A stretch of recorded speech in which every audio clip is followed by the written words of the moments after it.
Okay, so hello and welcome back to another episode of Grief Unedited. This is a place where we have real, honest, and quite often raw conversations about grief and loss. I'm your host, Karen Lafferty, an accredited counsellor specialising in grief and loss, and I've been supporting individuals and families for around 15 years now, helping them to make sense of their loss journey. If you've been around for a while on the podcast, you'll know that season two is taking a slightly different tact. So, we have got a whole range of different professionals this season talking about their experiences of working in the industry of grief, death, and loss. Um, my hope behind these conversations is that it starts to give a bit of a behind the scenes view as to what we mean when we start talking about the idea of grief support, bereavement support, what that range of experiences might look like as well. And I'm delighted to be welcoming along Lisa Archer today as my guest. And I'm going to get Lisa obviously to introduce herself in a wee moment. One thing I do want to just acknowledge before we dive in is that I do always try and encourage that you use your own wisdom as to what feels okay and not for you in your listening of this. So if there's anything that we're talking about today that feels difficult or tricky for you, that's okay. Please feel free to step away, look after yourself, but we'd love to have you back whenever you feel ready to re-engage with the episode.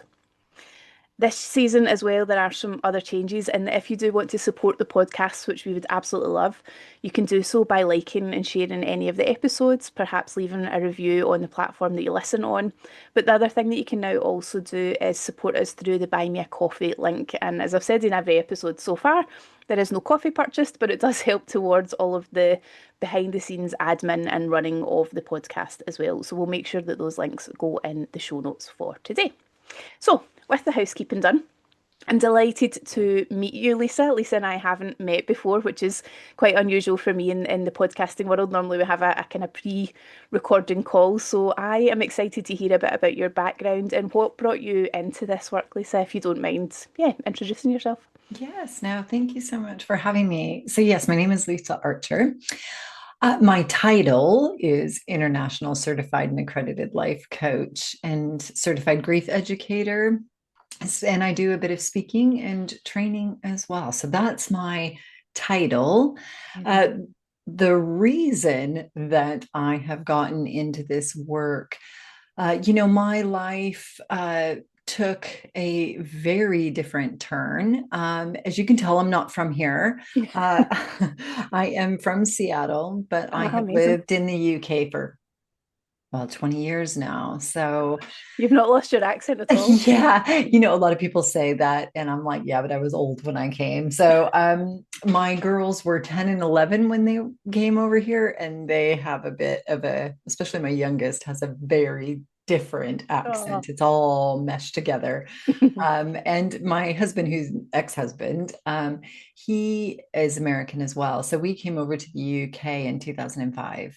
And, when you leave your loved ones, your family, everything there is loss there as well. Mm, But you always kind of worry about that phone call. mm. And I grew up, I didn't have a lot of loss. I lost a grandma and an aunt, but I wasn't surrounded by loss. And then everything changed in 2018. So between 2018 and 2019, I lost 12 loved ones who have passed. And so that was, both of my parents, my niece, my 24-year-old son-in-law, Jack, and friends, children, and loss changes you. So, Yeah. you Yeah. receive that call. My dad had been diagnosed with brain cancer. So that was my very first real loss. Mm. And I quit my job and went back to Seattle and took care of him and my mom until he passed away 7 months later. Mm. So that is very short summary of what happened and why I do what I do. Yeah. And tell us a bit about the breadth of your work, because here obviously you work across different types of work, I guess. So yeah, tell us a bit about what does your working life look like for us? Yeah, so at that time, the very first thing I did was hired a bereavement counselor. Hmm. I'm very pro therapy. I thought that's the very first modality. But then I went to everything possible. So I Mm, went down the woo woo. I went down the personal development. I was doing everything. And after about a year and a half with my therapist, I was like, well, now what? Now mm, what? mhm, And then I was like, oh, I need to hire a life coach. I didn't even know what that was, but it just popped into my head. So I had to Google what a life coach did and went down that route, had a life coach. And I think that's when the penny started to drop was I could do this mhm, life coaching stuff. I have been doing it, quote unquote, for years. I used to work in the grief field in the States with pregnancy loss. I have done this for a long time, but no certification. So I went down that route during get certified and then accredited. So I got mm, all my hours in. And I think really that was an easy thing for me to decide. Personal development, action taking, that what do you have to do to move forward? That is something that comes naturally to me. And okay. as I was there in this certification, there was this grief, grief, grief. And I was like, no, no, no. I mean, nope, not going to do that. And I thought, am I healed enough? Am I ready? What is this? So I don't really want to go down the work, that road. Um, and I just felt like it was more of a calling. And so I got my certification through David Kessler, who is the well known grief expert. And that was really powerful. And I was trying to figure out in the field of grief and loss, as you know, it's massive. Mm, And one thing, as I started doing the work in life and loss, realizing they go hand in hand, they are yeah, not two separate 100%. niches, Yeah. right? And so I've realized, listen, 100% of us are going to experience some form of loss in Mm, our life.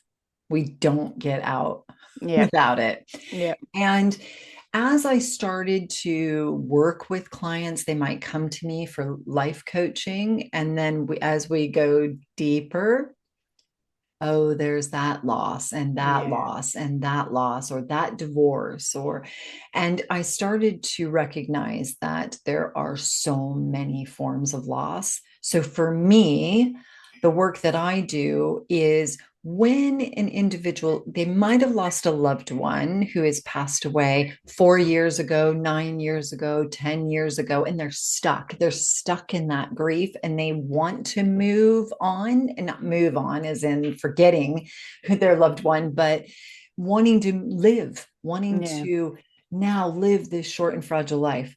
And then some come to me for grief. They've been stuck, and realizing that they go hand in hand, my passion is actually any form of loss, not necessarily. I won't usually work with somebody who has just lost a child or lost a mom last week, or Mm, I work with those who are kind of stuck in their okay. grief. And that educating people on the different types of loss is really the thing that I'm really passionate about. I think that's really interesting as well because I know that there has kind of historically been that notion of like, when is it too soon to have therapy or, any sort of support, whether that's through life coaching, any sort of kind of guidance that you're seeking around your kind of mental and spiritual well-being. And it's something that I have always sat kind of separate to my peers on, in so much as I didn't ever agree with that idea that people had to wait 6 months before they could access help. And I think sometimes when I speak to other grief professionals, it's one of those things that catches people by surprise that I often will be seeing people who are, either a couple of days into their grief, a few weeks into it, or often, in fact, quite a few of my clients at the moment, it's pre-bereavement work we're doing, like the death is looming and we're starting to kind of lay that foundation. So it's interesting to hear that distinction of like at what point, and I suppose the people that naturally gravitate towards you are those people who have, become stuck, entrenched in their experience of loss, and they need that almost that motivation and that accountability to help them maybe move forward rather than, yeah, maintaining that stuckness that they've found themselves in. Yes, and and I think the beautiful thing, I think we were very grief illiterate, and I think we're Mm, getting much better. And the fact that someone like you, I can say, I I'm not the person for you. I'm not a mm, therapist or a counselor either, but I'm also not the person for you. But I'm going to signpost you to the person who can support you at this time. yeah, And then if there's any time in the future where you look at it and you think, wow, this is now what? This is my reality. Where do I want to go? What are the yeah, things I want to do? That to me is actually where the power lies. yeah, And yes, you're right. I think genuinely people will get on a call with me who have had a recent bereavement and very quickly understand that I'm actually not that person for yeah. them. That's not the energy that I have right there. But it is those who come later. Yeah, I think this is the value in the kind of move more towards regulation of our industries as well. Is that I think there is, and I get absolutely why people are confused as to like what's the difference, between a grief counsellor, a psychotherapist, a psychologist, a coach. It's like I find it confusing as a professional that works in this industry to know kind of where the parameters of one starts and stops. So, yeah, I can only imagine to somebody who's like, I just want help, that it can take a bit of time sometimes to be like, consultation call, no, you're not right, not so sure about you. Actually, yeah, maybe I could work with you. Like, yeah, Yeah. it's And a bit of a connection is minefield. key, isn't it? Mm, I mean, I saw a medium, I had card readings, I did yoga, and yeah, I had therapy, and I had different types of coaches. And I just think that sometimes we don't know the answer to that, or we're so deep in our grief that we have the fog. But one thing that I always asked myself is like, okay, what do I need? What do I need today? mm, What is it that I need? mm, And who can help me? And sometimes it was putting a hoodie over my head and eating chocolate and popcorn and yeah, watching Netflix. yeah, Sometimes brushing your teeth is difficult and and getting dressed. And so what do I need today? Nothing. I'm doing nothing. yeah, And I think that that is a really, really important thing. And I think with, coaching is where are you at now and where do you want to go and yeah, setting goals and setting movement forward. And I think that that's an important thing. As far as the grief certification that I have, the grief educator is exactly that, is mm, getting on podcasts and educating about grief. Also, I have a grief in the workplace training. I mean, mm, if you think about individuals at work and there's long-term sick or maternity leave, and they come back and they're back in it. But someone that they love has died, and depending on that relationship, you might have a day or two or five. mm, If you're lucky, you might have a couple weeks where they're, genuinely care and you have a little extra time, but you come back to work. yeah, And really, managers, directors, CEOs, they don't know, they just don't know how to support their employee. And I mm, think that that is a really another area that I find is really, really important. And how do we support a loved one who's grieving? The do's and don'ts, what to say, what not to say, just some of these practical things. So for me, that's really the area that I am extremely passionate about, is giving people practical tools on how to navigate this thing of yeah. loss. I definitely share that passion for the how do we do grief bit, and I think that was I also do some grief in the workplace training, and one thing that strikes me that often ends up being the conversation around the table is that the people who are being tasked with making decisions, like the managers, the chief executives, the directors, that have been tasked with making business decisions about how do we support this person, often haven't had that many experiences of their own loss. So they're coming from a very business focused, like, how do we minimize the disruption on the business? Whereas it's a very different conversation when you've got a manager in front of you who has lived it themselves, they felt it, that's where the compassion I think comes from. And one of the things I'm often kind of championing is that we can't necessarily leave that decision to somebody outside of us. We need to be our own best advocate as to, are we ready to come back to work? What support do we need? What do we want our return to work to look like? Do we want to go in and talk about what's happened, or do we want it not to be a topic of conversation? But, to give people that permission that you're allowed to ask for that and it not be unusual or, something that's, yeah, untoward in any sort of way. So, yeah. Yes, it's such an important work. I'm so glad that you're doing it because it Banging the is same so, drum. yeah, it is. And it's so, so important. And I think, it is one of those things where when I talk to people, I know you probably the same, where it's like the one of the worst things that can happen is people ghosting you, not Yeah. talking to you at all. Don't they see you across the street and they're like, oh, and they walk on the other side because they don't know what to say or they're uncomfortable or they can't handle their own emotions. Yeah. And so having these kind of practical tips and tools, I think is gives them the supporter the power, but also just helps the griever so Hmm. much. It's so Hmm. important. Let me dive into my questions because I don't want us to lose the wisdom that I think is going to come out from these. So, our first question that we've asked all of the guests so far is, what's one unexpected lesson that you've learned about grief from your own professional experience? I think the thing that I touched upon a little bit is that thinking about grief as someone has passed away, and that's where we automatically go. Mm, And as I've started to work with individuals, realizing actually what they're talking about, this loss, that's the grief, the emotions that lie under the event, which is the event is the loss.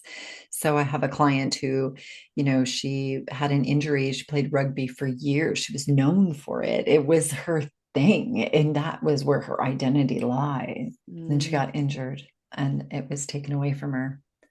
And for me, it was a huge revelation as I was working with her. I'm like, wait a minute, wait a minute. This is loss. This is grief that she yeah, is experiencing. So we went down that route. And that for me was a bit of I didn't quite get it at the beginning. And yeah. now I definitely do. Yeah, and I think that's sometimes people's like entry point to the world of grief, isn't it? It's the breakdown of relationships, it's the friendships that stop for whatever reason, yeah, it's those kind of little losses that we experience along the way that you're absolutely right. Often we don't stop and recognize that we are a grieving person in those moments, it's just we're just navigating life and we've got to get on with it. So, yeah. Indeed, indeed. Yeah. My next question, which I'm curious to see what might be kind of your truth and your reality in this, Lisa, is like, what's the single biggest misconception about your role, the work that you do within it, and how would you change, or what would you change if you could to help people understand it better or navigate that in a different way? It's such an interesting one because as I've been doing this work, I'm going on 5 years, I'm starting to redirect my messaging for Mm, that very reason. So I've never really set out to be the grief lady. I mean, I don't. It's not what I was really hoping for, let's be honest. Um, so when I would go into networking events, this absolutely happened. I went into a networking event, people knew who I was, a life coach and a grief coach and a grief educator. Oh, Lisa, my friend's mom died last month and she is just miserable. And oh my gosh, she needs you and your positivity. Like she mm, needs you. And I was like, well, I mean, probably not right now. And that is a misconception. My friend is upset and she needs your positivity because ah, that's going to do yes, it. Right. So yes. there's this misconception that and listen, I know that this woman does not want to see her friend suffer. She does not want to see her sad. She does not want her to be in pain, but she is, and she will be, and it's okay. And supporting her and just sitting there with her and letting her talk about her mom is all that is needed. Mm. And if that's what she wants to do, if that's not what she wants to do, just being present. And so for me, that is one of the biggest misconceptions. And I thought, because if I say to somebody, oh, I'm a life coach and a grief, that's what they hear. Yeah. They hear the grief because it is something that not everybody talks about. And then it's like, oh, they need you now. Mm. And that really isn't the work that as I said earlier, that I do. So I think my messaging is really important, but also that is one of the things I think that I need to ensure that people understand. It's really when people are just stuck Mm. in the muck and they Yeah. just, they're in this or they're in this raging river and I'm not jumping in with them. I'm Mm. not jumping in. I am throwing them a rope, Yeah. Yeah. and that's my role. So I think that is one of the biggest misconceptions. Or, oh, Lisa, that you're a grief counselor. And I'm not, I'm not, I'm Mm. not, I'm not. I do not have a degree in counseling or therapy, or that is not what I do. So, You've just reminded me beautifully there of the Megan Devine video, the Refuge and Grief one. Have you seen that? Where it's the bear and the bunny rabbit, and she's talking about like how to support a friend who's, I don't know if it's grieving specifically or just having a difficult time. And it's a lovely, very short animation, and it's talking about that idea of like, rarely is trying to lift somebody out of their sadness the right thing to do. And she's talking about that sense of actually the best thing we can do when somebody is deep in the trenches of grief for whatever reason is to actually get in beside them and sit with them and accompany them in that space rather than have you tried acupuncture and you should go and see this therapist because they're really good or come to my run club. It's like we go into the fixing mode of here's all the yes. doing stuff you could do to make yourself better. And what she talks about is that idea that actually not only does that stop people from feeling any better, but it also stops them from then sharing their heart with you because they know that whenever they try and tell you how they're feeling, what they get back is these solutions and I suppose unsolicited advice ultimately. So Yes. yeah, it's just the way you described that so beautifully there. I was like, that's exactly what that short animation's I talking haven't about. seen it. I will definitely look at it. I think that is the biggest thing. I remember my friend, again, one of the 12 people I lost. And my friends, they lost their only child, their son at 20 in a car accident on my dad's birthday. Wow. And I had lost my dad the year before. And I was in absolute shock and the closest of families. And what do you do? I was like, oh, I don't know. Do I go over I didn't know what Yeah. to do. And I didn't do the right thing. I didn't go over there thinking that they just needed to be by themselves. And then when I realized that they had a house full of people, I'm like, oh my God, I'm so sorry. And I couldn't apologize more. And they couldn't have been more gracious. Mm, And then I was sitting with them and I just remember just sitting and we just bawled our eyes out. We just all cried. And then there were practical things about getting people to bring them food, meals. So I yeah. got, together kind of a meal train, if you will. And because whether they ate it or not I don't care. I mean, they could eat it or not, but it was one thing they didn't have to actually think about, doing their laundry or they just didn't have to think about that. And they're the most amazing humans. But what do you say to Mm, somebody who has lost a child, who has lost their only beloved son? There's nothing. Nothing, not a thing. And mm, so being in the trenches with them is all that you can do. And then, it's rough. And when my daughter lost the love of her life in front of her in a fall, he fell. And that was the worst of the worst and still is. And you're carrying your grief and you're carrying the grief of others. mm, And that is, I was carrying my mom's grief. I was carrying, my family's, my daughters, both my daughters, and What do I then do with that? And I Yeah. think that's the thing that we get really uncomfortable, don't we? Because we don't want anybody to hurt. So we sit with them. If we're doing it right, we're sitting with them. But then when we leave them, Mm. what do we have to do to get that out of us, Yeah. that energy? And so that's then your responsibility as the supporter to then find what it is you need instead of telling everybody else what it is they should be doing, right? Yeah. Yeah. Yeah. And I think that's where, like, I always think to have people around you who aren't grieving can be really helpful because grief is really consuming at the best of times. So, when we grieve as part of a family, which most of us are doing, there's people around us who are also grieving. If we're maybe having a day where we're like, okay, I'm feeling okay, I can get through today, and then your loved one is having a really difficult griefy day, then undoubtedly you end up in that with them as well. So I sometimes think like being able to have, friends outside of your household that you can spend some time with, or I think for some people actually that's maybe where getting back to work can be helpful. It gives them a permission to go into their workspace and, to feel like a normal human being for a couple of hours in the day if they can manage that, if that feels helpful to them. So Yes, kind of yeah, shut off a bit, yeah, and I think that is a really, really important mm, message. Again, is what is it that I need for me? And that could be, yeah, going to the gym. It could be going for a walk. It could be taking a nap. It could be, yeah, there are no rules yeah, at all. And I think that I know that's a message you um, give out as well, is that there are no rules to it. It's not like you're doing it wrong. no.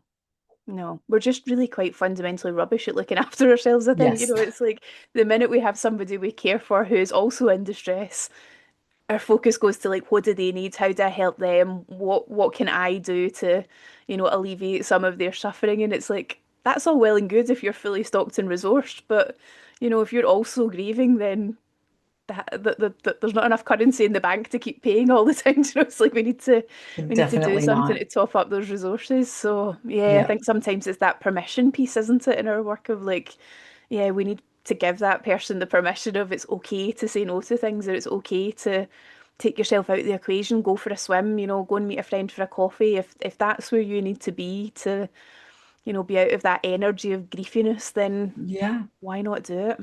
Do you know, it's so interesting. I felt like for me, I was what surprised me, and some of your listeners that they might resonate with this, is that when my dad died, I was doing the anticipatory grief, the one you were talking about. I Yeah. knew he was going to pass.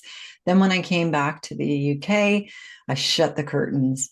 I was exhausted. I didn't want to talk to anyone. I just, like just my girls or, but that was it. Um, when my mom died 14 months later, and Jack, my son in law, died 2 months after my mom, I opened the curtains. I was like, I needed my friends, I needed people. And I remember thinking, this is strange because it just was, it was different. So It was what different. I needed was very different. Mm.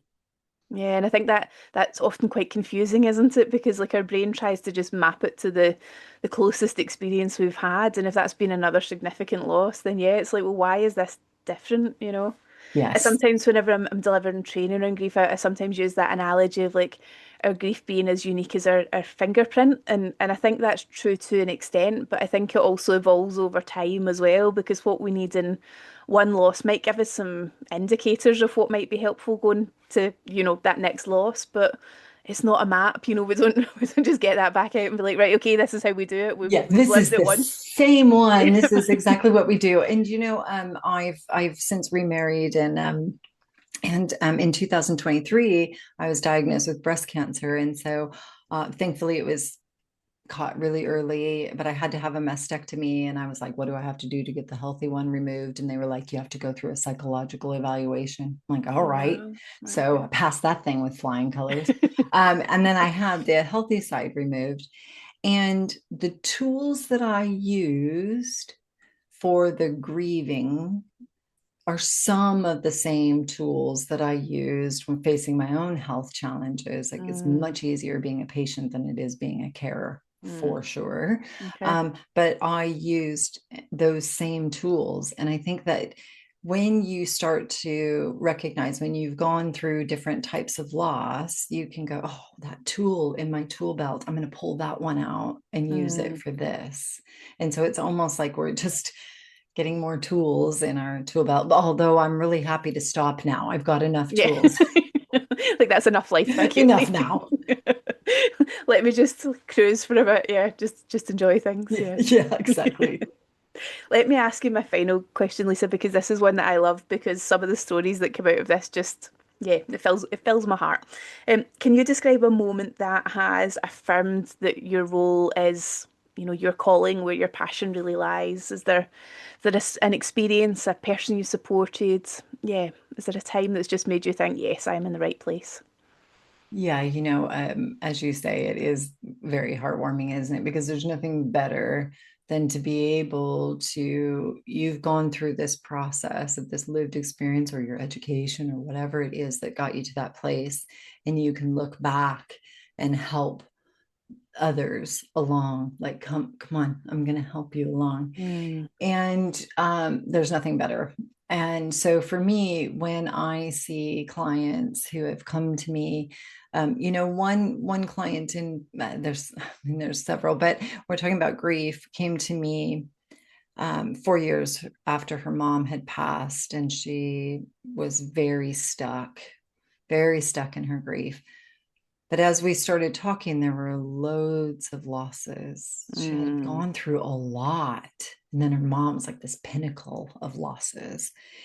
And when I said to her, oh, that that is a lot, you could physically see her go, oh, oh, mm, oh, I'm not crazy. I'm not broken. I'm not damaged. I'm not insane. I'm grieving. yeah. And we went through an entire process. She had a picture of her mom in the kitchen, kind of hidden away. And she said, "Oh, I think I need to talk to my mom." I said, "I think you Mm, do." She had it on her own, like this was her own piece of homework. And she had it out with her mother, right? She raged, her mom had passed from cancer. It wasn't her mom's fault, but she just raged at her mom. And she said, "Oh, Lisa, I've moved I've moved my mom into the living room, mm, and now she's just with us every day." And I'm just mm, like, oh. And that was the most powerful experience for her. And that's one in particular that I can think of, that in the grief world. And now it's just, it's navigating life. And so what happened was, and it happens, is you start you go through the grieving, and then all of a sudden organically it turns into life coaching. mm. And that was just one beautiful moment. And I love, I love hearing people's lives have changed in whatever way. And when you can physically see it, I don't know about you, but it's like, oh, I just want to like jump up in my seat, and like because I can physically see them transforming before my very eyes. And anytime, running a business is difficult.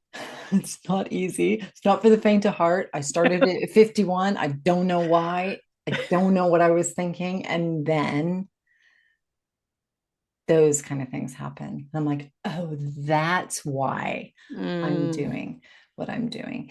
This isn't about me, mm. it is about them. And it's just a beautiful, beautiful thing. I think people find that surprising often when we're in that conversation of this type of work. I think most people's assumption is that it's really hard and really heavy and that it takes a really specific type of person to do it. And I'm like, it doesn't. I think it just takes a good human being to be willing to roll up their sleeves and get into the mucky bits, as you put it, to really be with somebody in those parts of their world that are difficult and there's often shame and guilt and embarrassment all tangled up in it. But I think when you can support somebody to get to a place where they find their permission to be okay in it, to make sense of it, then it's huge. I think it's a really privileged role for us to walk alongside somebody in that.